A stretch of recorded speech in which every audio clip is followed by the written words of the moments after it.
well as those of you who are watching on City 7, to the December 11th meeting of the Independence Planning Commission. Before we begin our meeting, let's stand and say the Pledge of Allegiance. I pledge allegiance to the flag of the United States of America and to the republic for which it stands, one nation, under God, indivisible, with liberty and justice for all.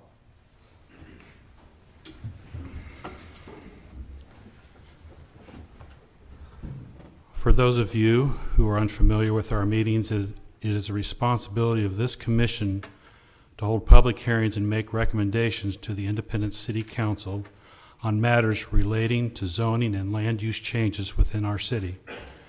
We also consider and make decisions on plats, special use permits, and other issues, as well as changes in codes and policies that relate to city planning. Our procedure tonight for each case is as follows. First, the applicant will be recognized to speak on behalf of their case, followed by anyone else in attendance that also wishes to speak in favor of that matter. Second, those who are in opposition or who simply have questions regarding the case will then be recognized to speak. Then, if there was any oppositions or questions from the public, the applicant will be allowed a rebuttal period to address those concerns or questions. And once the applicant is finished, the chair will declare the public hearing portion of the case closed, and further comment from the public will not be recognized. At that point, the commissioners will have the opportunity to discuss the merits of the case with one another, and during that discussion, the commission reserves the right to ask questions of all parties concerned. And then finally, the commission will render a decision in the case. Because this is the only public hearing of the cases on the agenda tonight, all those who wish to speak will be heard. All comments and questions should be addressed to the chair and not directly to the applicant or staff. The chair also requests that statements be kept brief and on point, and that if a statement has already been made by a previous speaker, you are welcome to stand and voice your agreement, but please do not repeat or pontificate. Simply indicate your agreement on the matter.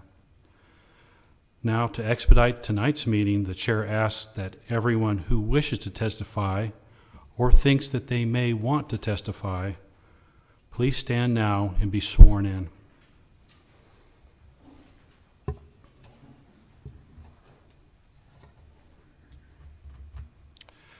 Those standing, please raise your right hand. Do you solemnly swear to tell the whole truth before this commission? If so, please answer, I do. Thank you. You may be seated.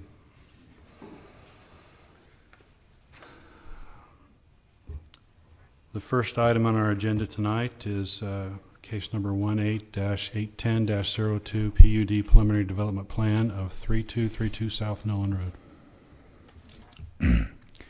This application is for approval of an amended preliminary development plan for Cargo Largo, Phase 1 at 3232 South Nolan Road. The vicinity map shows the general location on the site, which is on the west side of Nolan Road, generally between East 31st Street and East 35th Street. This is the zoning for the area. The property was zoned C2 PUD about 10 years ago when the project previously went through this process. Properties to the east and south are zoned commercial, with land to the north and west zoned I-1 industrial. This is the aerial for the site. It's in the oval. It's mostly open, vacant land. The previously dedicated rights-of-way for both East 33rd Street and Weatherford Road is shown. The current Cargo Largo store is directly south of the site. Truman High School is to the east across Nolan Road. Then Unilever plant and state conservation property are to the west.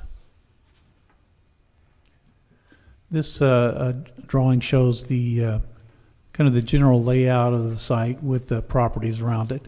The existing store is just south of the, which is to the left on the screen, south of the proposed store. This is a more detailed site plan for the store. It's contains more than 463,000 square feet, and it's located in the northeast corner of the site, somewhat northeast corner of the site, with the customer employee parking on its south and east sides. Truck parking and loading dock areas are on the west side of the building.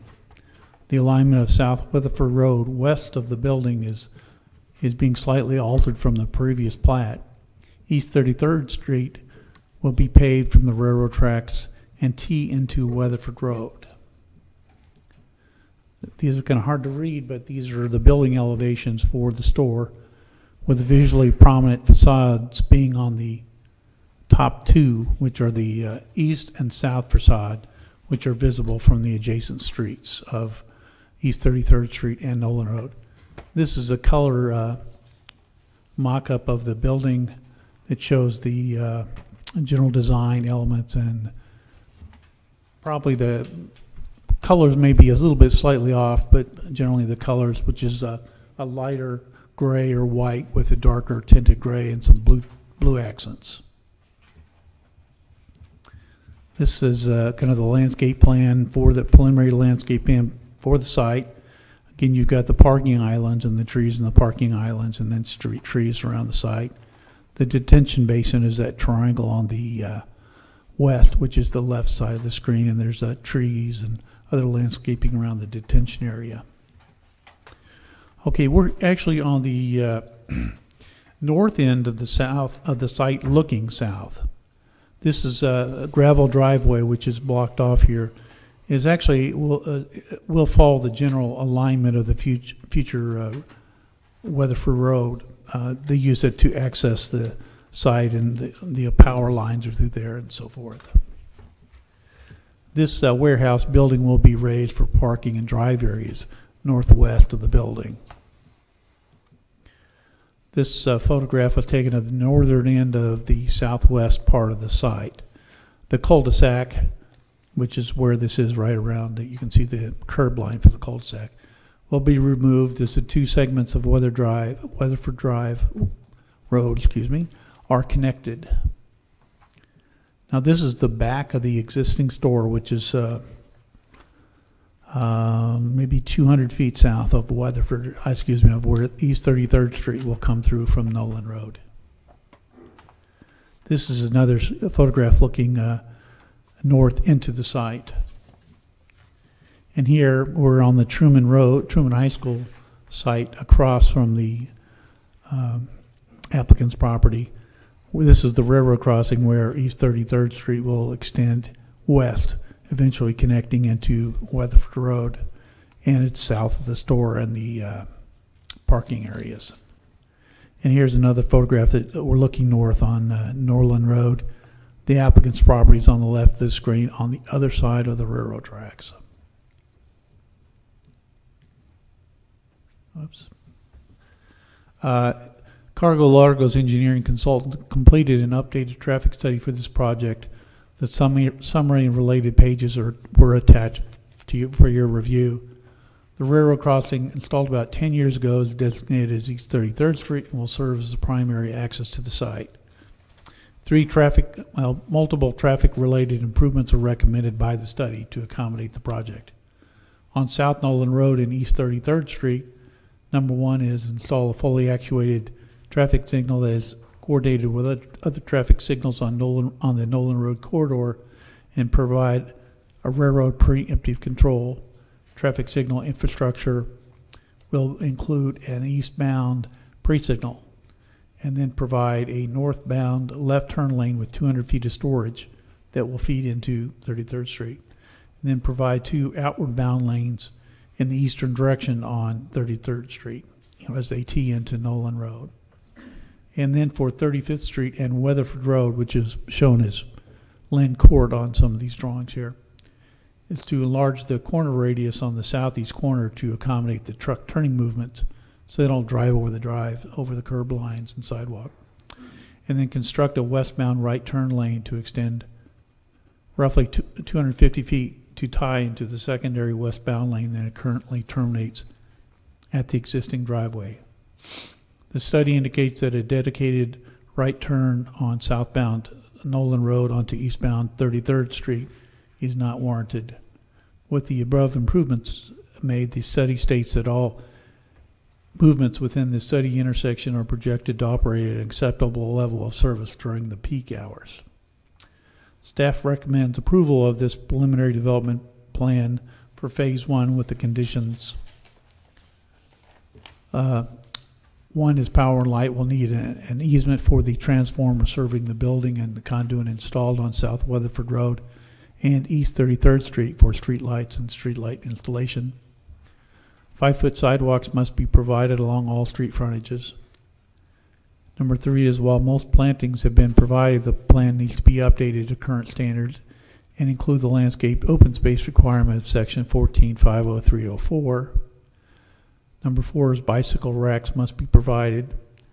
Number 5 is permissible uses for all properties included in all C2 and M1 uses permitted by right, plus any C2 special uses granted by the City Council in accordance with City Code requirements.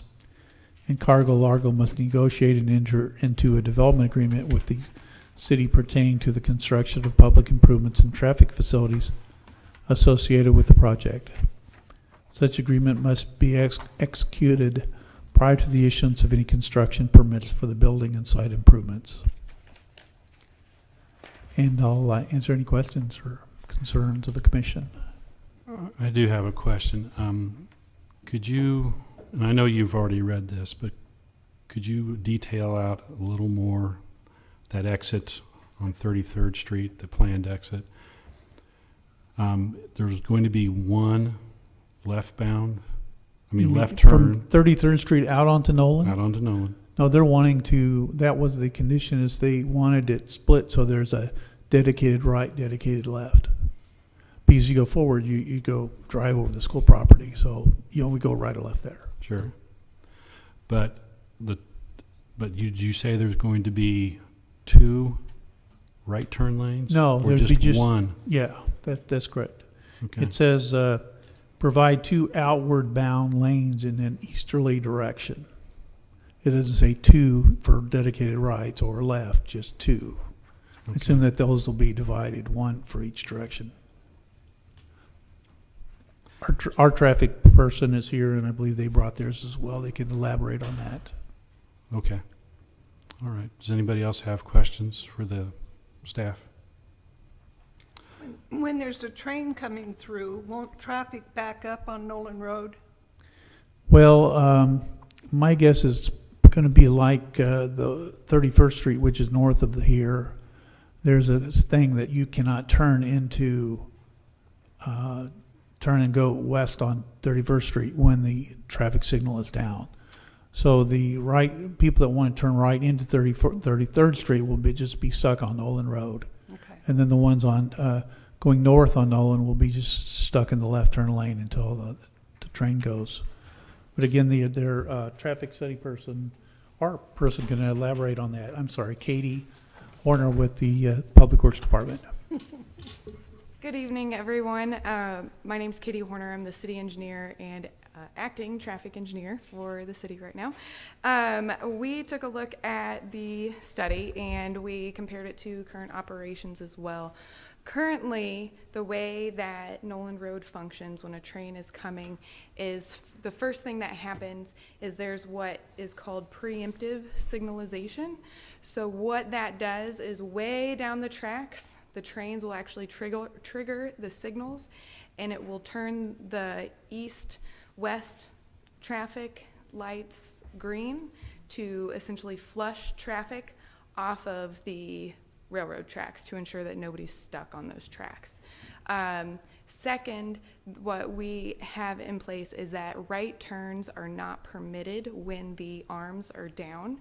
So traffic must continue traveling southbound along Nolan Road to and cannot stop and wait to turn right to cross the signals. They have to continue to essentially 35th Street, where there is a little bit more of a staging area for that traffic to wait and wait safely. So, I don't know if that answered the questions.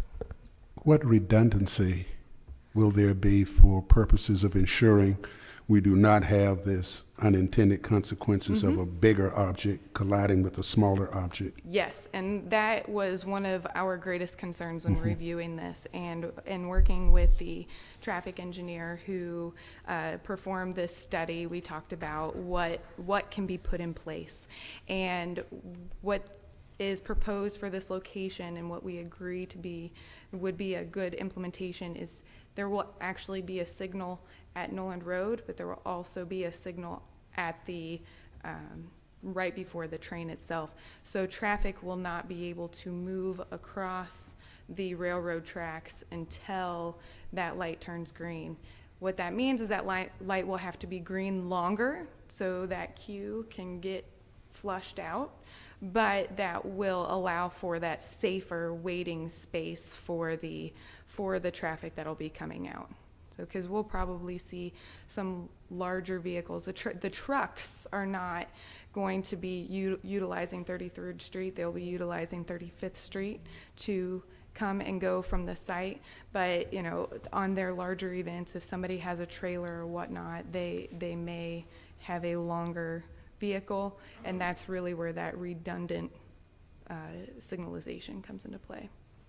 So is there going to be a sign there at this 33rd Street saying, if the train's coming, you need to keep going straight? So what'll happen is if a train is coming, it will turn green and it'll get people off of the tracks. And it is tied Well, I mean, in. if you're on Nolan Road heading south. Yes, and we'll have that same signage that we have in place currently, Which is? right turn, not permitted when arms are down. And it has So somebody may just sit there with their right turn signal on and wait till the arms are up. they could, but that would not be permitted. I mean, And they know that because there's a sign there that says this is not permitted. yes. Okay. All right. And then how many, you said the signals are synchronized or whatever term you used, I don't recall. Preemptive, Preemptive. yes.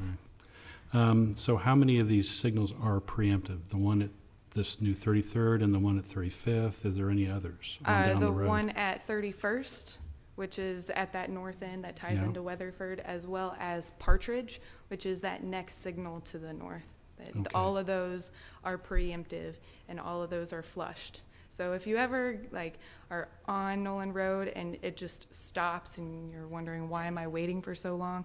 That's usually the reason why, is a train is coming and that traffic is getting flushed out.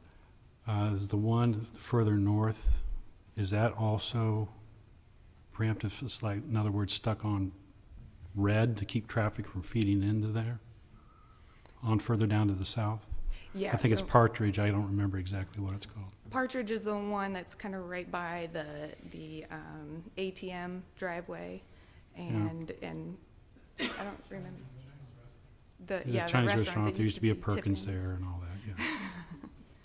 So that one is stuck, that one's stopped until the train is gone. North-south is allowed. It will turn green to allow, but the east-west traffic is not permitted to Okay. cross. The only reason I ask you that is because I recently experienced that a couple of days ago, and that light did not turn green until that train went by at that intersection. Yeah. And Okay. I mean, drivers.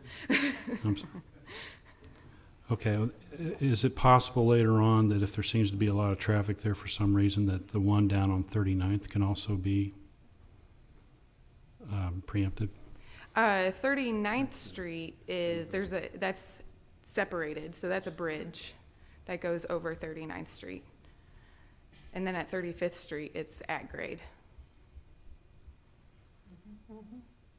Okay. Well, because those, they'll keep going, if they keep going south after 35th, then what happens when that stacks up? So 35th Street, No, usually not at 35th, at 39th. at 39th Street. 39th Street is grade separated, so there is a railroad bridge over 39th Street, and it's a little bit further to the west as well.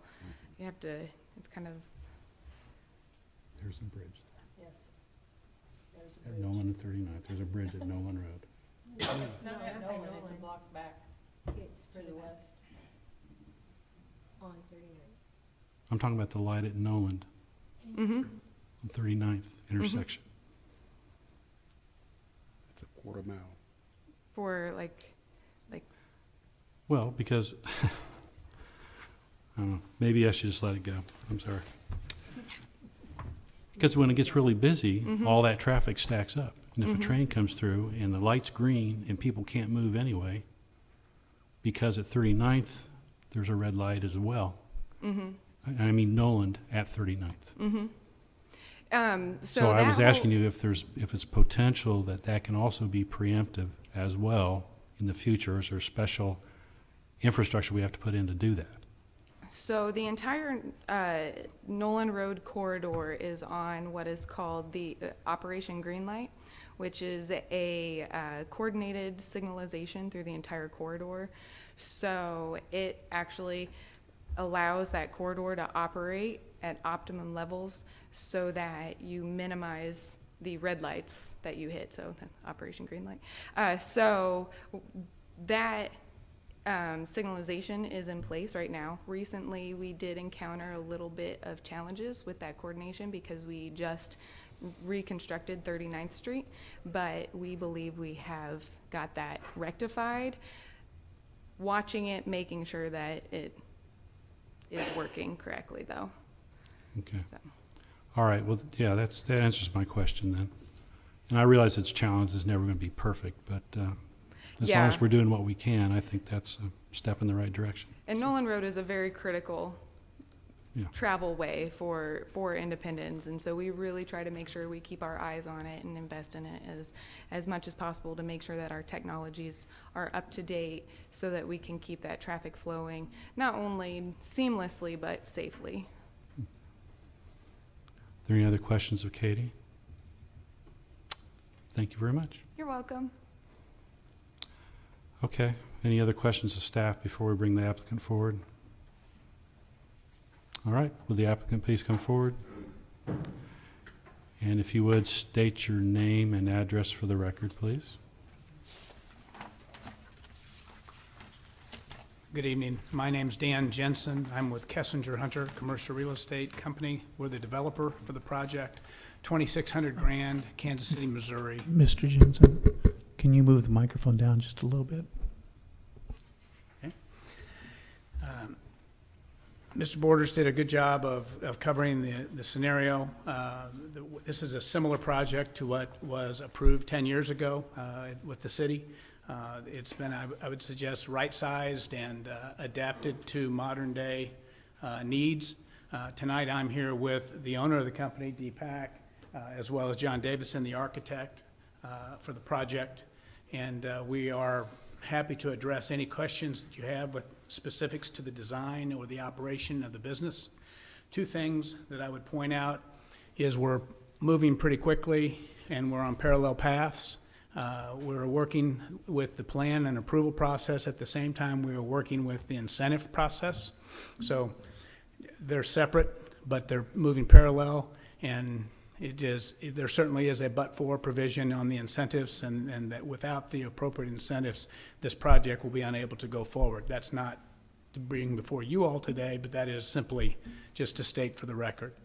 The other thing that has changed this time compared to last time is while Cargo Largo does not have a need for truck loading on the east elevation of the building, at this time, the building is being designed to be able to adapt and accommodate truck loading on that east elevation in the future if the building is ever needing to be sold or reused by someone who has a different use for the building. So we're not building the proverbial boat in our basement, if you will. Okay. Again, if there are any questions specifically to the project, happy to address them. And again, Mr. Pack is here if you would like to hear from him as well. And I'm sorry if this was, I wanted to make sure I understood how this new building was going to be used. It's a warehouse, and Yep. Will it be a retail area as well? I'll let Dee address specifics. Okay. And sir, please make sure you give your name and address for the record. Thank you. And make Louis sure you pull Pack. the microphone down, please. Thank you. Thank you. Louis Pack, and my address is 4900 West 83rd Terrace, Prairie Village, Kansas, 66207. So the use of the building would be to consolidate all our operations under one roof. Currently, we have our retail facility at 35th and Nolan, our processing center in Kansas City, Missouri, on Front Street and Southern. At the processing center, we have all our receiving of product. So there is receiving. Its use is similar to a warehousing and distribution type use. We also have all our other non-retail sales venues. So, for instance, all our e-commerce operations are in the processing center. Our weekly bid sale, which is the equivalent of a large silent auction, are at the processing center. All of our administrative functions are at the processing center. So all those would be consolidated into the single building. Okay. Thank you. In the building that's there now, how will that be used? Well, we haven't determined the final use of that, but we envision some type of adaptive reuse of that building. Okay. Are there any other questions for Mr. Pack? I sort of remember 10 years ago when the railroad track, there was a big controversy over the railroad wanting an arm there, but it got put in. Why? And the idea was to do what you're wanting to do now. Correct. Why has there been such a delay? Well, we, like a lot of other companies, were impacted by the recession that started around 2008, 2009. And so that really put things on hold. And then the growth of our business has made it viable again.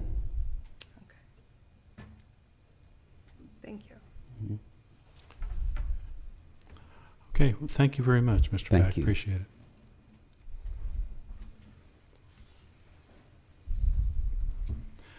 Is there anyone else present who would wish to speak in favor of this case? Okay, seeing nobody trying to gain access to the podium, the next question is there anyone here who has questions or who would like to speak against this case? Okay, again, I see no one trying to gain access to the microphone, so the public hearing portion of this case is closed. And I'll ask the commission members once again if they have questions. And actually, I do have one question, so I forgot to ask you, sir, if there's other, there's other recommendations. Are you folks amenable to doing those other recommendations that are on this, as far as the bicycle rack, the other things that are listed on here? 5-foot sidewalks. Yes, we've seen these, and we don't think there's anything here that can't be worked out. Okay, just wanted to hear that. Thank you. I'm sorry, are there any questions? Yep. I just wanted to make sure that I understand what I'm seeing, or not. So it's this page. I don't know what the description is. It's the plat, and like I'm looking at the original building, the railroad track, and the proposed building. I think it's the next one, maybe. C1. It's C1. Sheet C1. Yeah, that's a kind of a general overall site. Okay, It's not really a detailed drawing of the site itself, okay. just the area. So what I was wondering is, if where you turn off of 35th now to go into Cargo Largo, will there be a road that could go by the railroad? Am I seeing one or am I not seeing one? So there's Lynn Court by the library, and then could there possibly be, or is there in the drawing, a road that kind of goes on the west side of the railroad, kind of parallel to Nolan? Or is that just part of parking? You mean that's Mr. Pack, you need to come up to the microphone if you're not. Yeah, Lynn Court is actually Weatherford Road. Now, the street that's between the water plant and the library was never paved. Is that what you're asking? There'll be the equivalent of a ring road around the west side of the property. Lynn Court will be extended north. Weatherford will be extended south, and they'll connect, so that will be on the west side of the property. Okay. You see what I'm saying? That's a railroad track, and then this is a parking lot. So this That's just long could be a railroad easement. That's, okay, Well, it's railroad easement too. okay. But yeah, I they could. think what I was looking at was railroad easement. Ah, I want to make, just, didn't know if that was road, new road, or, but Eric said it's railroad easement. So, be a great another road to ease the tension off of Nolan. I'm impressed.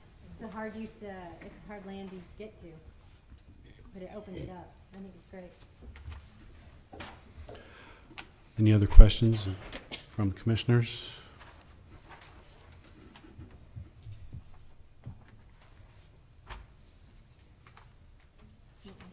Okay, I need a motion.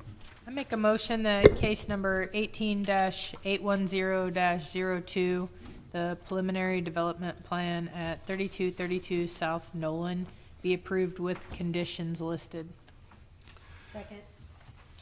Tina move and Cindy seconds. We're ready for the vote. Commissioner Ferguson, Yes. Commissioner Goldsberry? Yes. Commissioner Preston, Yes. Commissioner Reed, Yes. Commissioner Wiley, Yes. Commissioner McLean, Yes. Chairman Ashbaugh. Yes.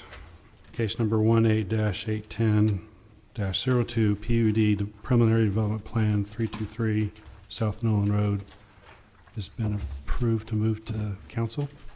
Yes. Thank you for your presentation and good luck to you. You're welcome. Our next case is case number 18-100-18, rezoning of 2800 South Little Blue Parkway and 20226 East Artie Mize Road. Eastgate Business LLC requests to rezone the property at 20226 East Artie Mize Road and 2800 South Little Blue Parkway from R6 Single Family Residential, O1 Office Residential, C1 Neighborhood Commercial to BP Business Park. And real quickly, I'll point out, I did have an error in the staff report there. It says to I1, it should have said BP Business Park. As you can see from the vicinity map, you can see it's the area right there near,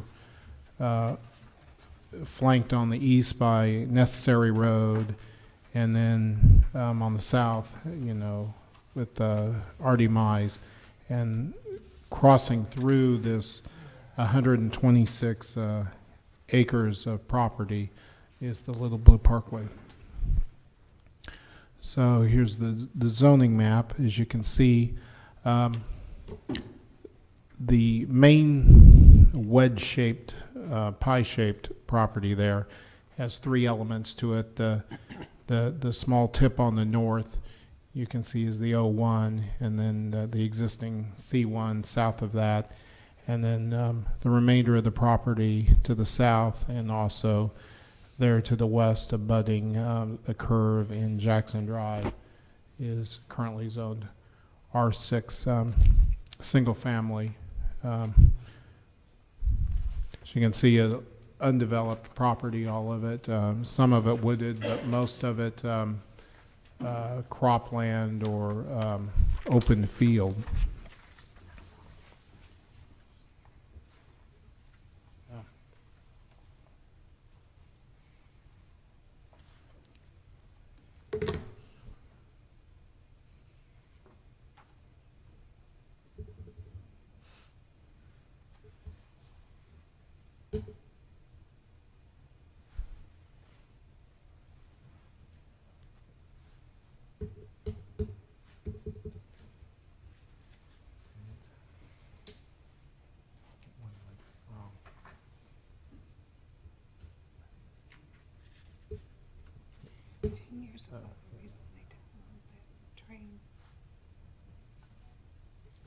There we go. Okay. Was using the wrong screen. So here's that zoning again that I was speaking of that we couldn't see.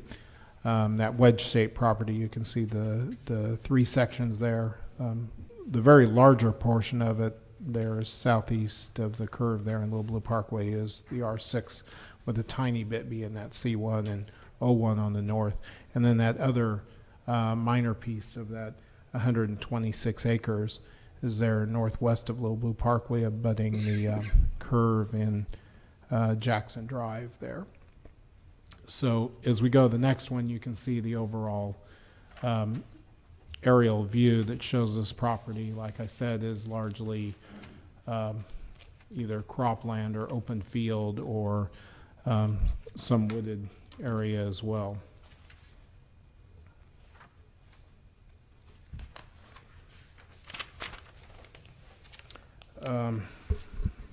They request to rezone this property for the creation of what they hope to be an attractive business park containing aesthetically consistent buildings and uses that would be in keeping with the visions of the Independence 2040 Comprehensive Plan, the Independence Council, Economic Council, and the city itself. So this is another image of that same property showing the notification zone, as well as showing the aerial in color light. A little easier to make out what the field area versus the small forest area there. So we're starting out here at the far northwest part of the property, the curve on Jackson Drive, looking due south from that curve, pull-off area there. And then this is looking back toward those neighborhoods that are to the west. And then back north toward the Prairie Landing development. And here you can see Prairie Landing actually there, off in the distance. And a little bit more of it there. This is from a different vantage point. We're on Little Blue Parkway that bisects this property. Looking northward toward Truman, toward 78 Highway, and then back southward toward R.D. Mize Road. And you can see a little bit of that wooded area on the old Oxbow bend of the river where it used to be at one time. This is R.D. Mize. The property's on the left side of the sidewalk here. And then it's on the right side here, and we're looking back toward the west. And then this is what lies to the south of the property. And if you have any additional questions, I'm ready to help you, or ready to answer. Staff recommends approval. Are there any questions of staff? Okay. Would the applicant please come forward, state your name and address for the record, please?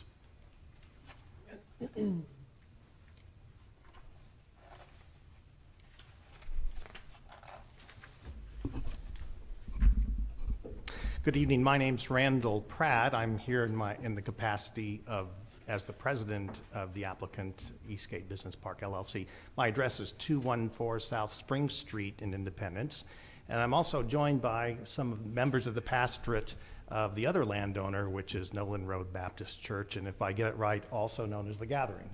Yes, I want to make sure I'm up to date with that. I appreciate this opportunity to have some conversation as we develop a consensus for our vision for the future of Independence. Very specifically, the 126 acres that we'll be discussing tonight is at a very critical location between the Little Blue Parkway. As it comes north, you'll be familiar with it on 39th Street, it goes up over the railroad tracks and then sort of descends into the valley. And Jackson Drive similarly comes from 39th Street, has a lovely crossing over the railroad tracks and comes down into the Little Blue River Valley as well. And this land sits right where those two roads are very close together. It is an intersection of R.D. Mize Road with both the Little Blue Parkway and Jackson Drive. And it is, in many respects, the gateway to the Little Blue Valley. Is in that river valley, the land flattens out, and the Little Blue Parkway then continues to the north from that point. That's the reason for the name Eastgate. It's the gateway to the eastern part of the city in terms of Little Blue Valley. It's a vision that we share that we've been developing for some time since the Little Blue Parkway began as a community initiative. I want to say 25 years ago, but it might be 35 or even longer. This particular project, Eastgate Business Park, for me started about 2 years ago when Tom Lesnack looked at the real estate records and tried to figure out who owns this 92 acres, and he called me since I was the registered agent for the owner. And he asked if it was available for sale. And I said, yeah, Tom, it is. And I shared the goals of the city for economic development. I said, Tom, the visual experience of driving by this property needs to be of very high quality, because what happens here will very much define what the future is of the Little Blue Valley to the north. So I want you to know that in my view, how we decide what the vision of this land will be intensely important for what happens in the Little Blue Valley to the north. We have a shortage of attractive gateway roads into the city of Independence because of the history of some of the land uses along Truman Road or 24 Highway or 23rd Street. And so we have to be exceedingly careful about the kind of development we permit to occur along this new gateway that's so vital to the future of our city.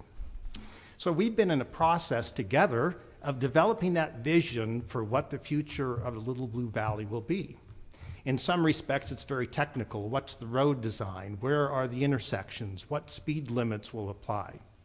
And yet, through the process that we've had together with the city's comprehensive plan, I happened to be here the evening that it was approved by the Planning Commission, and the Vision 2040 that's part of that plan, and the discussions that we've had within the city for even longer as we've tried to develop a vision for the future of our city for employment base. And how do we attract businesses to the city?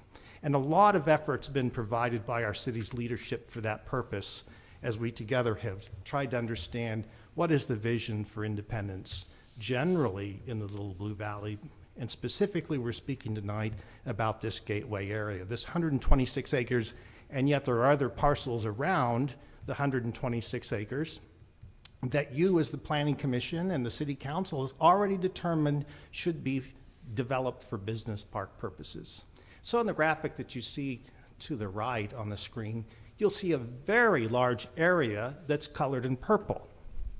It's a particular shade of purple as you look at the zoning map. We have 3 different shades of purple. We'll be most familiar with I-1, which is light industrial.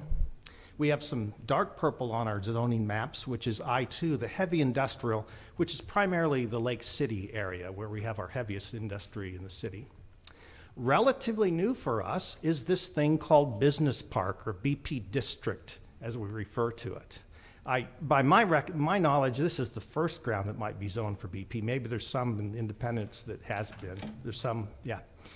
But in terms of a paradigm for development on a large-scale basis, where you see it shaded in purple, the evolving consensus or vision of what we want to have happen there is very important. And so my remarks this evening will be largely based on what my vision is, what I sense the consensus to be as we develop this together, and then specifically talk about some of the tools that we have to guarantee the quality of what will be developed there, and the specifics about how we would envision what a business park really means for our city and the future of our city.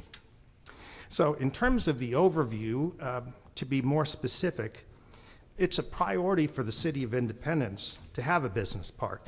Many of you will have heard of Project W, which is an initiative led by the Economic Development Council. Tom Lesnak's here today to speak about that priority and the EDC's involvement in trying to attract investment and promote economic growth and support greater employment opportunities in the city.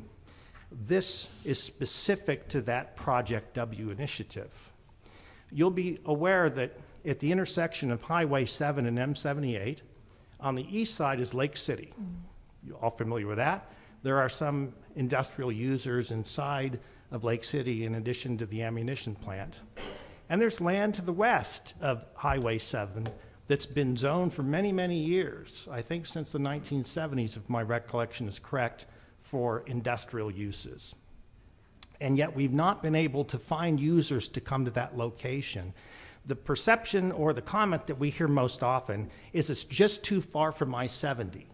And those additional miles away from I-70 make it less attractive for users. We have hope that someday we may attract some significant users to that site. And that's a very appropriate place for higher intensity industrial uses. We're not giving up on that. We often label that as the Independence Business Park. It's available, it's promoted, it's highlighted in requests for proposals when we respond to those. And yet there's a different market for what we're trying to attract that needs to be closer to I-70 and wants to have less intensive uses and would benefit from a business park as we understand that development pattern to be. So, you know, the comprehensive plan's already been updated to embrace that vision for this area that's highlighted in purple to the right. And you've heard from the staff about the mix of zoning that's there. And the change of zoning for this property will result in a more uniform and higher quality development pattern for this area of the city. There's other parcels, as I've mentioned, that could be included in this as you've outlined them in the comprehensive plan. This is not just about the 126 acres, but what we would expect for this entire area that's shaded in purple. So this will help the EDC in its efforts. The EDC is leading this project to recruit one or more developers. I, as a landowner, have been cooperative to try and help that along. I'm not the developer for this project, but I'm a landowner that wants to collaborate with the city as we develop and implement this vision together. So to be clear, as of today, we don't have a developer under contract. We did for a period of time with the Salee Group. I don't know all the details of that since I'm not leading the project, but we're continuing to have some other discussions with developers at the current time, and we're hopeful that something can move forward in the near future. So for historical purposes, many of you will remember the Independence Memorial Airport. It's been 20 years since the airport was functioning. It was closed for a variety of reasons, I'm sure. But that airport presents the opportunity for us today because for many years it was not developed, it was used as an airport. So our vision for Eastgate Business Park, or for any business park in the city, at the highest level is defined by the Uniform Development Ordinance already. This is from the section of the UDO, Unified Development Ordinance, that defines a BP district as follows. The BP district is primarily intended to be attractive and appropriate locations for low-impact business and employment uses in a campus-like setting, typical of modern business and industrial parks. So we may have a couple of other places where we have this designation, but it's still relatively new for Independence what a BP district looks like. What does this really mean, the language that we have in the ordinance? So I'd like to take a couple of minutes to share my understanding and views about what that means. At a high level, you might think of office and retail uses at one end of the spectrum for development patterns and uses, and you might consider heavier industrial uses, I-1 and then I-2 to the furthest end of the spectrum. In my view, business park or BP district uses are somewhere in between. There may well be businesses that have manufacturing activities, but also have retail activities. Customers will come, park in the parking lot, come through the front door, walk into a showroom, and yet at the same time there will be warehousing and manufacturing that occurs in that building, which is a different pattern than what we might have seen in other zoning districts. We might also have technology companies that are developing software or building products implementing that technology, and so they have significant office space components, as well as some manufacturing components that are on site as their engineers work together with their manufacturing personnel in the same site. It's not highly intensive warehousing uses with a lot of trucks coming and going, but instead it's a pattern of use that fits the businesses that we're trying to attract to our city. So here's some examples of what it might look like, the differences. With a business park, buildings are quite often smaller than would be the case for an industrial park. The architecture of a business park building needs to be at a higher level or standard than the architecture of a large industrial building because customers and business visitors will be more likely to be there. It needs to be more accessible for folks to drive up, park in front of the door, and be able to come inside. Because of that, the orientation of a business park building needs to be much more friendly to the street. Now, the pictures you'll see on the left side of these slides come from Lee Summit, Missouri, not far away, just to the east of Highway 470, also 291, both numbers on the streets when you're in that location. If you know where Sky Zone, the trampoline park, is located, or perhaps the Frontier Justice, those businesses, there's an emergent care building there too. This is to the west from those locations. You can go there and see it, feel the difference of the pattern of development that's there. When you're in their front parking lot, it'll feel very much like driving up to an office building or retail establishment. When you go to a heavy industrial use building, you'll have a very different experience where it may be dominated by trucks or large asphalt or concrete parking lots, because the primary purpose is to facilitate ingress and egress of large vehicles in a higher intensity industrial park setting. This is another sky view or Google map image of the buildings in Lee Summit I just referenced on the west side of Independence Avenue. And you can see how those buildings are oriented towards the street with customer-friendly parking, easy to park your car, walk into the building, nicely landscaped. There is then access to the building for truck traffic on the back side of the building, which is more screened, so the trucks are not particularly visible from the street. So it's a friendlier facade. It's more accessible for individuals. There's intentional separation of regular vehicles, cars and vans, trucks, et cetera, from the semi-trucks that are delivering goods. In addition, there's significant attention paid to landscaping and green space in a business park. We say in our definition of BP district that it needs to be a campus-like setting. It needs to be a place that's on a human scale when you interact with the buildings from the front side. And perhaps very importantly, the kinds of uses that are permitted within the BP district are significantly limited as compared to an I-1 or an I-2 district.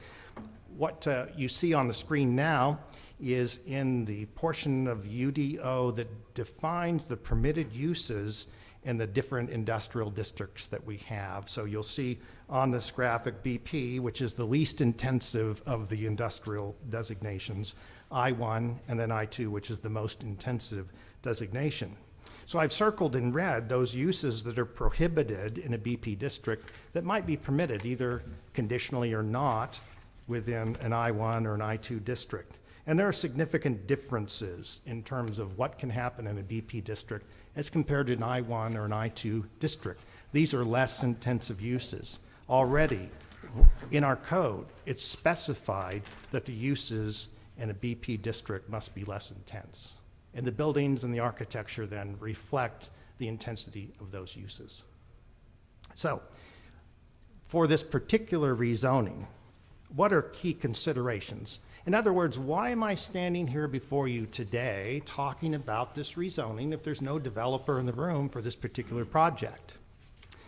And the answer to that is that I'm here at the request of the city and the EDC.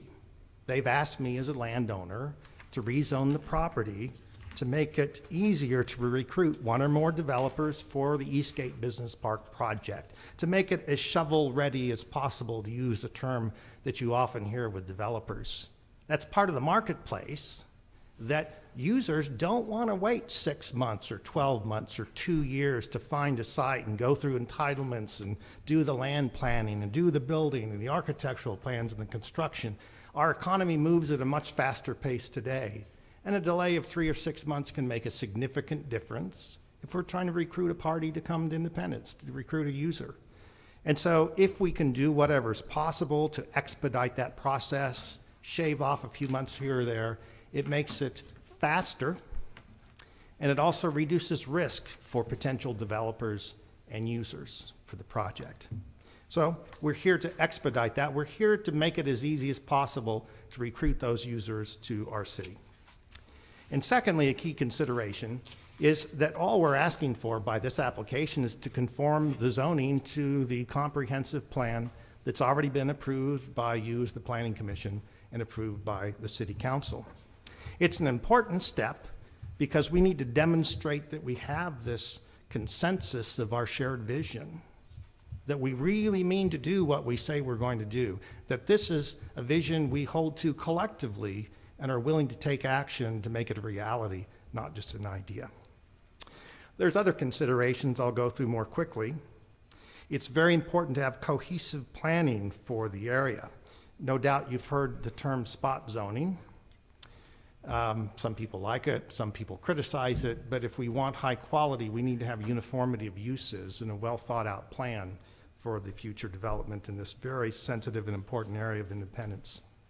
We've also have the opportunity to integrate existing uses along Jackson Drive, the Independence Airport Business Park, to make that feel more woven into the planning approach for the area. It seems a bit isolated for industrial uses at the moment, with significant residential areas to the west and sort of open space. It's almost an island by itself, that development pattern, and it would be more attractive if it was woven into the whole.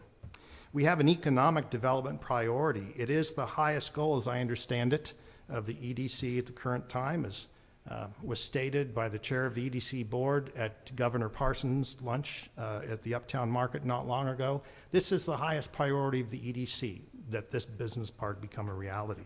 And it's because of job growth that we want to have new opportunities for higher wage jobs in the city. This is another compelling reason for us to do it.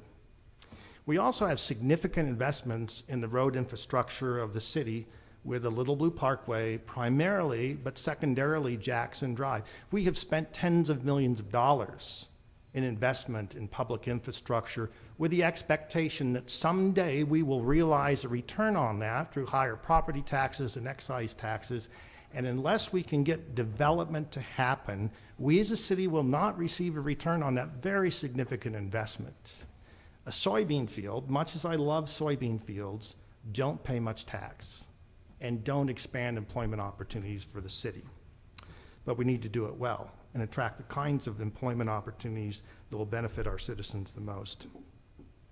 It's important to protect the view corridors on the Little Blue Parkway. As I've mentioned already, this is the gateway to the city. We need to have momentum for development in the Little Blue Valley. There are developers who look at other parts of our city to the north and say, well, I love the land and I like the opportunity, but it's so far away from 39th Street.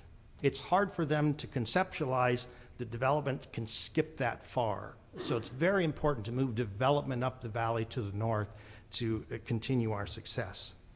It'll help the reputation of Independence if we have a high-quality business park to attract businesses as visitors come to that area. And perhaps most relevant, since we embrace this vision of the comprehensive plan, the 2040 vision, we've said that our vision is to create 21st century jobs that help our community prosper by diversifying sectors focusing on healthcare, advanced manufacturing, and engineering. And Eastgate Business Park is a stage upon which that can happen. So, if I were sitting in your chairs, I would ask the question, well, how do we ensure that there will be quality development? How do we make sure that if we grant this zoning change, what happens there will be of sufficient quality that we will be proud of it for years to come? There's no development plan that's submitted in your packet. One's not pending because a developer has not created that. It's not gone through the city review process, because typically we first have a developer who creates a plan that brings it forward for rezoning, and then it's built. Our sequence is different from that. First, we're doing the rezoning to help attract a developer, then the plan will be created, and then there'll be plan reviews through our normal city processes when the development plan will come before you and city council, and then it will be built. But we have tools that are very comprehensive to ensure that, in fact, the quality that we seek will be there. At the back of the packets that I've submitted to you, you have the detail of the existing BP zoning district that has a number of limitations, a number of requirements that must be observed for any development within a BP district. This is part of the consensus that we've already begun to develop. And I should also add, that we have a second set of limitations that already apply in the city code, which are referred to as the Parkway Overlay District. So roughly within 100, 250 feet along the parkway, there are special limitations that apply for us to safeguard the investment that the city's already made. We have those restrictions that are not present in other types of zoning districts that will apply because of the location of this property. There's the city's general code requirements that apply to all development in the city. There's, as I've already mentioned, the city's plan review processes that will get into the details of all these issues that you may hear of. But importantly, please recall that any industrial development in today's economy requires incentives which are negotiated with the city staff and brought forward to the city council for approval. And in that process of the development agreement being prepared, there's the opportunity for the city to impose additional restrictions and requirements. I should hasten to add that I, as a landowner myself, will impose significant requirements as to the quality that's there because of other land holdings that I serve as trustee for, and will want to make sure that other values are not impaired. And comprehensive planning efforts, of course, contribute to that. Towards that end, when we began this project, with the EDC taking the lead and my cooperation as a landowner, we jointly funded a sort of a concept development exercise using Olson and Associates. I would expect you know the name Olson and Associates. They've done a lot of work in the city of Independence, and they're quite a reputable firm.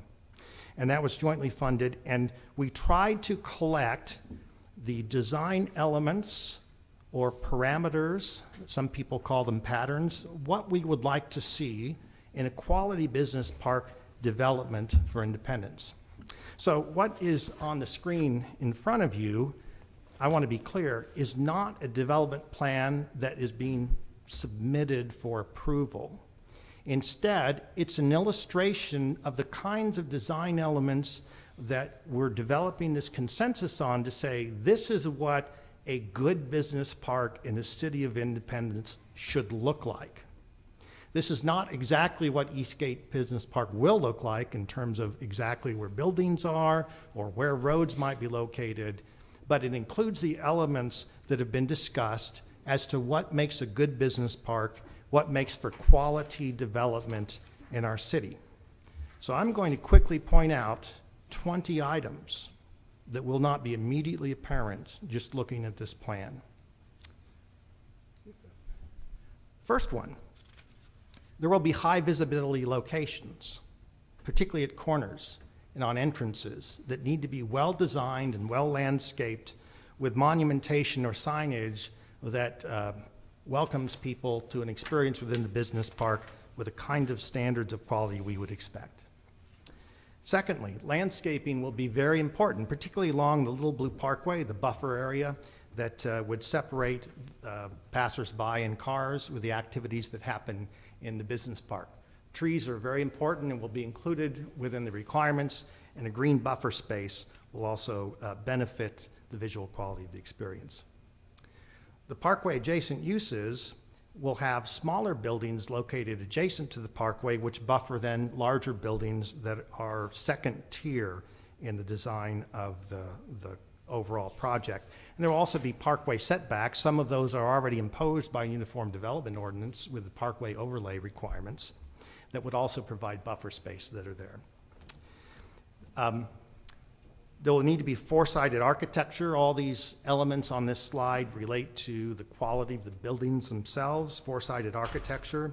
There will be restrictions on building materials. We conceptualize that there'll be no metal buildings, which often don't have enduring visual quality, but concrete and brick buildings that will have more longevity. Height restrictions are already imposed in the UDO section, which define business park usage. Towers, in terms of other elements that would have height, cell towers, radio towers, water towers, et cetera, would be restricted or limited. Billboards and signage would need to be carefully planned. We already have code sections that restrict that, but very intentional billboards, well, no billboards, but signage in appropriate places and sizes would be important. And also restricting any fences or what kinds of walls and where would be included in the business park. Wetland detention areas can also provide visually attractive buffer areas. Existing tree stands will be preserved in locations. I think you've seen some of them in Mr. Harker's presentation earlier today with some of the photographs that are there. Restricting above ground utilities are already mentioned in the Parkway Overlay District, and we would want to also observe that. I'll note that there's an existing lake called Horseshoe Lake. You can guess why it's called Horseshoe Lake if you look at the picture long enough. Would be retained on site. It will also provide some nice adjacency opportunities for businesses that would like to have water frontage, who would like to receive visitors and have that, or office buildings that would have that view to be around a lake and have water views. It's important to separate car and truck traffic. And as you may be aware, in the development agreement with the Salee Group that was approved by the city and signed, access to the Little Blue Parkway was part of that development agreement, a new intersection located on the parkway. And I'll have to be clear to say that we have other business parks or industrial parks in the city that have not absorbed their sites, that have tertiary access to I-70. So as you might imagine, if you're driving a truck from I-70 to the north in the parkway, you don't want to have to take too many left or right turns to arrive to your destination. So a critical element of this plan is that access directly to the Little Blue Parkway straight into the Eastgate development is very important to attract those users, but it's also important to try and separate truck traffic from other vehicles. We don't want 18-wheeler trucks going on side streets, if we can help it, that's mixed in too much with other vehicle traffic. A variety of building sizes is another important element as we understand what a business park might look like. It's not all the same size buildings that are huge and massive, but different size buildings to accommodate the needs of different users and the square footage requirements that they might have. It provides a more interesting visual experience to have a variety of building sizes and shapes and locations. Parking areas are also very important, that we would locate parking in areas with setback from the edge of the parkway, screened by buildings and plant materials, naturally shaped berms, and islands to break them up. We see those more and more, of course. That's not unfamiliar to us in the city. We've been doing a good job in many parking areas that we have. Importantly, locating loading docks or loading areas to the rear of the building that are sheltered by the wings of the building. We've seen a picture earlier today or early in the presentation about what that might look like in terms of being on the back side of the building. And again, here's a photograph of a building in Lee Summit along 470 and how they've treated parking for trucks in that particular project. Trash dumpsters being very carefully located, that's already covered in the BP district definition and the UDO requirements, and outdoor storage is prevented completely under BP districts. It's not permitted for BP districts. So, if not this, what? If we don't develop a business park here, what kinds of development patterns would occur? On the left side of the screen, you'll see the FEMA floodplain map. If it's brown, it's in the 500-year floodplain. If it's in this blue-green color, it's in the 100-year floodplain. So there's a fair amount of fill that might be required, a foot, maybe two. And if that's a requirement for residential construction, it's not feasible for single-family residential to occur there. And also, if you were going to have a basement, the basement would likely be wet with groundwater levels. And so the highest and best use of the property, in my view, is for a business park. If it's not that, then the prior plan that you see on the right side of the page is not my plan. It was the Bell Development Group that came before the Planning Commission, I don't know, 10 years ago or so. They had shown 50–60% of the site is multifamily, I presume for rent multifamily around a lake. And then they had a variety of office and retail uses that would be on the site as well. I'd add that there are restrictions already in the definition of BP Business Park for self-storage, mini-storage, car dealerships, vehicle repair shops, pawn shops, liquor stores, adult businesses, gambling establishments, and the like, and those would be part of the restrictive covenants as well. Those would not appear in the BP Business Park project. And so I'm certainly glad to answer some questions. I've given you a lot of information. I hope that's understandable. This is an issue or a vision that we carefully craft together, and so I wanted to spend some time being very clear about my perspectives on that vision and being very clear what's intended by Eastgate Business Park in terms of the quality it might bring to our city in years to come. Thank you. Thank you, Randy. Is any of the commissioners have questions or comments? Okay, thank you. Is there anyone else here who would like to speak in favor? Please state your name and address for the record.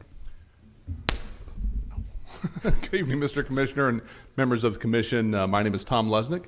I am president of the Independence Economic Development Council with offices at 210 West Truman Road here in Independence. I'm here to speak in favor of the proposal in front of you. Mr. Pratt, obviously very well versed, and I'm not going to, as you said, not repeat myself. But I will say this, he is correct in saying that the EDC has made this a priority. It is the #1 priority for our organization. We lose opportunities every single day of projects looking for shovel-ready sites. We lose opportunities for jobs. We lose opportunities for capital investment. So we're very supportive of this plan. We've worked very closely with Mr. Pratt and continue to work with developers who have an interest in developing the type of quality that he is shown here in this plan. Also point out over on the wall the Independence for All strategic plan. Bringing high-quality jobs and raising the median income is something that we have made a priority as a community, and the type of jobs that come into a business park like this certainly do that. In Independence, we've not done a light industrial park since the 1970s. We are way past due. As of today, we do not have one single property that's shovel-ready, that's industrial, marketable in Independence today. That's a big problem when you're in economic development, because that's what we do. We look for companies to make capital investment and bring jobs to our community, so I would encourage your support. Thank you. Thank you. Is there anyone else here who would like to speak in favor of this case? Is there anyone here who is opposed or who has questions? Okay. Public hearing portion of this case is closed. Do the commissioners have any comments, statements? Mr. Chair, Yes, sir. I don't think this is a shifting paradigm for Independence. I think it's a new paradigm for Independence. And I certainly would like to go on record to be in support of this project. However, when a councilman was confronted, as I am, where his church is involved, he abstained. and recused himself from taking a vote. We have a learned counsel here representing the city, and we'll take his advice as to whether or not I should, because I would like to go on record supporting this project. But I'm a member of Nolan, the Gathering, formerly Nolan Road Baptist Church. And my pastor is sitting out there, so this is a matter of ethics under review. Is there, the city attorney have any comment on whether Mr. Preston should recuse himself from voting? That's more of an ethical question than a legal question. So you're going to have to decide that for yourself, Mr. President. My recommendation would be if you've got somebody that's sitting out here that you're intimately familiar with because of your relationship with the church, I would probably recuse myself if I was in your shoes. But again, this is a legal, an ethical question, not a legal question. Well, I think I'm on record for supporting this, and therefore I will recuse myself under the advice of counsel. But I think this is a project that is central to the future of Independence, and though I will not personally benefit from having an equity position, nor will my church take an aggressive profiteering posture, I will recuse myself, but this is an essential project for the city. Thank you, Mr. Chair. You're welcome. Thanks for maintaining our high ethical standards here. I appreciate it. Would anybody else like to comment or have questions of staff or anything they have on their hearts that they want to say? Well, I, for one, appreciate all the work that was obviously done on this, and the presentation was very thorough. I would like to go on record saying that I think that's a very wise decision, because that is definitely what we want this land to be used for, something high quality. And I think that this is a proactive move that's in this commissioner's mind is a very smart thing to do. So I will be voting in favor of this. And that's all I have to say. If anybody wants to say anything else, they are welcome. Or a motion. I make a motion that case number 18-100-18, the rezoning of 20226 East R.D. Mize Road and 2800 South Little Blue Parkway, be approved. I second. Tina's moved and Virginia has seconded. Unless there's an objection from commissioners, we are ready for the vote. Commissioner Ferguson, Yes. Commissioner Goldsberry, Yes. Commissioner Preston, I will abstain. Commissioner Reed, Yes. Commissioner Wiley, Yes. Commissioner McLean, Yes. Chairman Ashbaugh. Yes. Case number 18-100-18, rezoning of 20226 East R.D. Mize Road and 2800 South Little Blue Parkway has been approved. Thank you, gentlemen, and good luck. We're counting on you. Our next case, case number 18-100-19, rezoning of 909 and 911 South Chrysler Avenue. Yes, Kirk Farley with Capital Growth Buckalter Incorporated request to rezone the property at 909 and 911 South Chrysler from I-1 Industrial to C1 Neighborhood Commercial to construct a Dollar General store. The vicinity map shows the general location of the site. It's on the northeast corner of West South Street and South Chrysler. This is the zoning for the area. The subject property is zoned R1, as are the properties to the north, south, and west, with a small commercial parcel to the southwest. Properties to the east are zoned R12, and are in single and two-family dwelling use. This aerial of the site was taken a few years ago when there were still two buildings on the property. The southern building on the site was demolished a couple of years ago. And you can see from the aerial the single-family and two-family dwellings to the east and north of there, along with some other commercial property to the north. This is the zoning map that shows the location in the center of the drawing with the 185 feet property notification around that in the shaded area.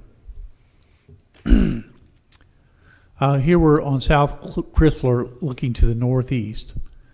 The remaining building on the site is on the right with another commercial building, and residential uses to the north are on the left. This part of the site was or is where the now demolished building was located. Here we're looking directly north into the site from West South Street. This is some of the neighborhood to the east, right behind the property. Here we're looking to the northwest and to the rear of the site from, again, West South Street. To the south, across South Avenue or South Street again, are a couple of apartment buildings. And then this is a small retail building southwest of the applicant's property on the southwest corner of that intersection. And then directly across the street from the applicant's property is a small engine lawnmower repair business. It's been there many years. And staff does recommend approval of this application. Commissioners have questions of staff? Would the applicant please come forward? Sir, let me say one thing. You walked in a little late, right? Yes, sir. You're gonna have to give me your right hand. Okay. Sorry, I took a wrong turn. Yeah, just raise your right hand. Do you solemnly swear to tell the whole truth before this commission? If so, please answer I do. I do. Thank you very much. If you give your name and address for the record. Yes, my name actually is Mark Bush. My address is 361 Summit Boulevard, Suite 110, Birmingham, Alabama. The applicant is Kirk Fairley. I work with Kirk, and they actually had their, over the weekend, they had their first child, so he has different priorities today. So. Sure. That's a good excuse not to be here. But, yeah. Do you have anything any information to give us on this? Or are you kind of just batting here? And Well, I believe that I think that the site plan has been. They have submitted a site plan for review for this property, but the building has been relocated on the site a couple of times, so we're still working through that. Okay. But it's a small building. It's only about 7,500 square feet. Correct. 7,500 square feet. Okay. So there, if I remember correctly, there's a Dollar General on 23rd just a few blocks away in a strip mall. It's a Family Dollar. Is it a Family Dollar? Okay. I stand corrected. It's okay. There is a Dollar General further down, but I think it's far enough away from this location. That one is. Yeah. And it is a small store, so do you see that as a problem? Because it's smaller than most of the other Dollar Generals I've seen. Well, the Dollar General has several different prototypical stores. They came out originally at a 9,100 store, and they have a larger 10,640 square feet store. And this is the one that they've created for a more metro market, and that we don't have enough or a larger properties, and it would serve adequately the community there. Dollar General does all their marketing research. It's not by happenstance that that you see one here and or there, obviously, but the store is suitable for the area to be served. Okay. Does anyone have questions? Okay. All right. Thank you. Thank you. Is there anyone else here who would like to speak in favor of this case?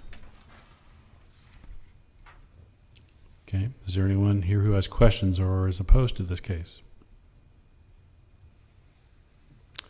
All right. The public hearing portion of the case is closed. The commissioners have questions, statements, motions. Mr. Chair, Yes, sir. that area is in need of an infusion of help. And perhaps this will begin a process for that area. So I'm certainly in favor of this. Well, thank you. Any other comments, motions? I make a motion that case number 18-100-19, the rezoning of 909 and 911 South Chrysler Avenue, be approved. Second. Okay. We're ready for the vote. Commissioner Ferguson, Yes. Commissioner Goldsberry, Yes. Commissioner Preston, Yes. Commissioner Reed, Yes. Commissioner Wiley, Yes. Commissioner McLean, Yes. Chairman Ashbaugh. Yes.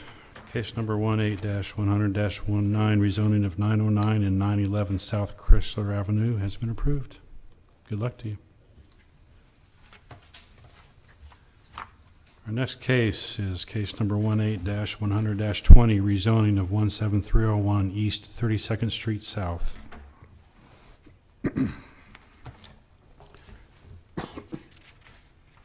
Ready? Yes, sir.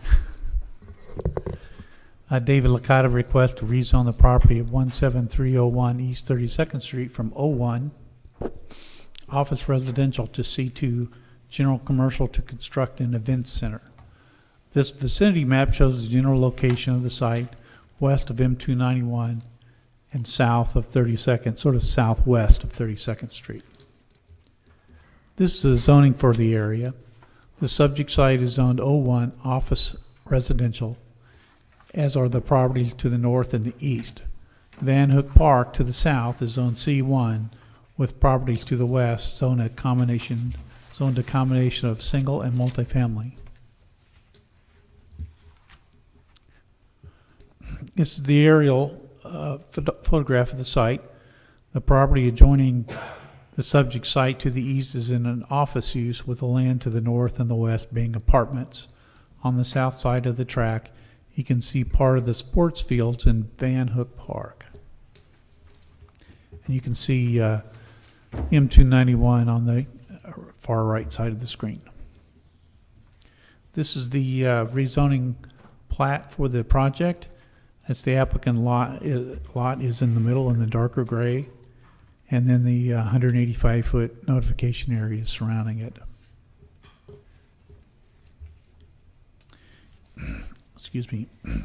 Here we're on 32nd Street looking to the southeast at the older home, which is on the eastern part of the property. Off in the distance, close to the left side of the screen, is an office building. Is also visible. This is in the middle of the site. It's taken from the service drive to the apartment complex. The visible tree line is the start of the land's downward slope into Van Hook Park. This is another photograph of the site looking to the west, to the east. And then on the far end, or the west side of the property, is a parking lot and then a residential condominium, which was the only building that was constructed as part of the previous multi-family project that was started well over a decade ago. This is part of the apartment complex, which lies on the north side of the service road, which is on the north side of this property. And this is more apartments that are there. Okay, East 32nd ends roughly where we're standing, where this picture was taken. The portion of road that you see in front of us here is actually 32nd Street. The part that's behind this line approximately is actually a private drive for the apartment complex. The best thing that I could figure out was years ago when this property, the street was developed, the street was built to this point to serve the apartment complex, because the MoDOT doesn't want private drives coming onto their interstate, so they had to build a street. And then once the need for the street was the street was built according to the need, and that's why it stopped where it does. Now, the apartment complex that was going to be built here years ago, they actually were going to put a access drive off that little sort of a roundabout, but not really, there to come to the south and then to the west to serve the project. And staff recommends approval of this application. Thanks, Stuart. Does anybody have questions of city staff concerning this case? Nope. Would the applicant please come forward? State your name and address for the record.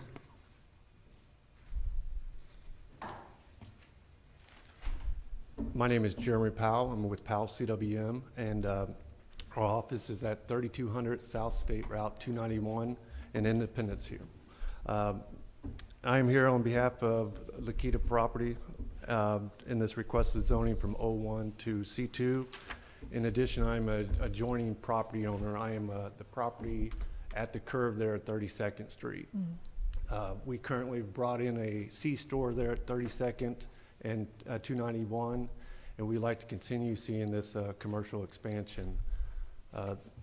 Part of this project will be the restoration of the 1920 stone house, and this space, the stone house, I'm sorry, has been occupied by squatters for the last 20 years, and the property has been neglected, and the house has been really neglected. And the owner has already started the restoration of this house and is going to incorporate it into his event space as maybe a groom's quarters for his party planning. I would like to say, as a adjoining property owner, I'm in full support of this project and as the design team. And I'll stand for any questions. Well, thank you. Is there any questions of Mr. Powell? And also the owner is here if you'd like to speak to him about his business. All right, thank you.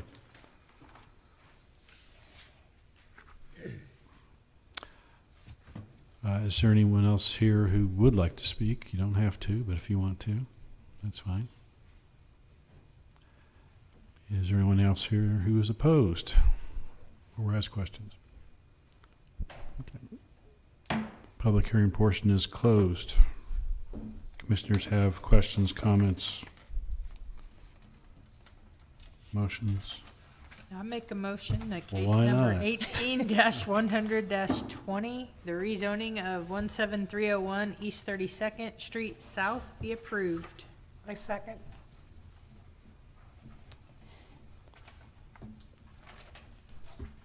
We're ready when you are, Stuart. Commissioner Ferguson, Yes. Commissioner Goldsberry, Yes. Commissioner Preston, Yes. Commissioner Reed, Yes. Commissioner Wiley, Yes. Commissioner McLean, Yes. Chairman Ashbaugh. Yes.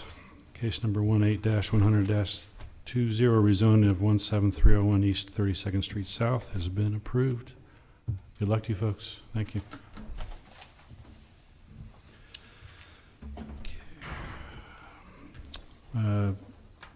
Next is approval of minutes. Does anybody have any changes, questions about the minutes? Hearing none, the minutes will stand approved as written. City staff have any comments for us or next meeting date or anything like that? Next year. Well, it is January 8th, Okay. and we have several items for that agenda. So we will be having a meeting. Other than that, we don't have any comments tonight. I'm sorry, do I have any? Other than that, we don't have any Oh, okay. comments tonight. Okay. I think everybody's good here. So. Would like to add that happy holidays, everybody. Well, Is there not a Christmas party?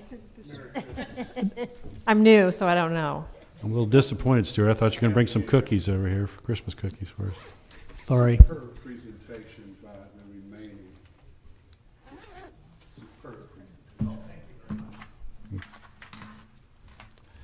Okay. We stand adjourned at 7:34 PM.